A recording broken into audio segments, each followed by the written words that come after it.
Hi, welcome back to Insta Teacher. U današnjoj lekciji učimo this, that, these, and those. So, let's get started. Danas učimo this, that, these, and those. Dakle, vidimo. This znači ovo. Da koristimo za nešto, da ukažemo na nešto što je u blizini. This is Tom's car.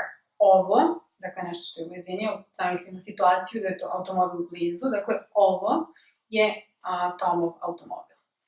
S druge strane imamo these. Sad, koja je razlika između this and these? Primetit ćete da ovdje imamo jednu imenicu u jednini. Dakle, imamo car. Sad, pogledajte s druge strane što se dešava. Dakle, these također znači ovo, ali je li nešto, kada govorimo o množini. Pogledajmo primjer. These are our children. Ovo su naša deca. Dakle, ovo, misli se na decu koja stoji u blizini, su naše deca, zbog toga što je ovdje, dakle, children, jedna imenica u množini, koristit ćemo these. Ovdje smo imali imenicu jednini car, stoga nam treba this.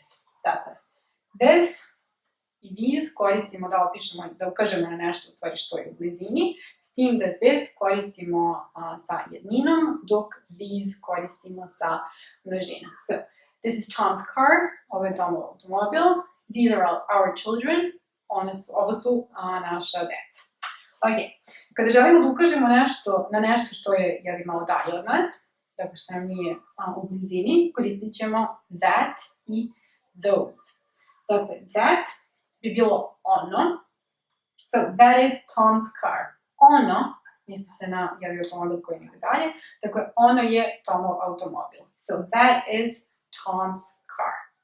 Kao što vidimo, opet imamo imenicu u jednini i dakle, možemo da zaključimo da that koristimo sa imenicama u jednini. S druge strane, imamo those i primer, those are our children, ono su naše deca, dakle, deca koje stoje tamo negde dalje. Those are our children, ono su naše deca. Možemo opet da primetimo da those koristimo sa imenicom u množini, to je children. Dakle, da ponovimo još jedno. This i these koristimo da ukažemo na nešto što nam je u neposrednoj blizini, dok that and those koristimo da ukažemo na nešto što je nešto dalje od nas. S razlikom da this i that koristimo sa imenicama u jednini, dok these i those koristimo sa imenicama u množini. Nadam se ćemo ovo koristiti. Znam da mnogi od vas idu u školu i sigurna sam da je ovo čest zadatak na testovima engleskog jezika i nadam se da vam je sad jasno i da će vam pomoći.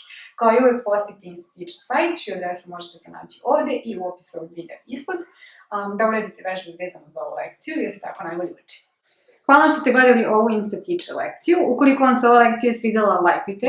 Pretplatite se na Insta Teacher YouTube kanal da budete uvijek u toku sa novim Insta Teacher lekcijama. Posjetite Insta Teacher sajt, uradite vežbe i da dobijete detaljnije objašnjenje. I do naredne Insta Teacher lekcije. Bye!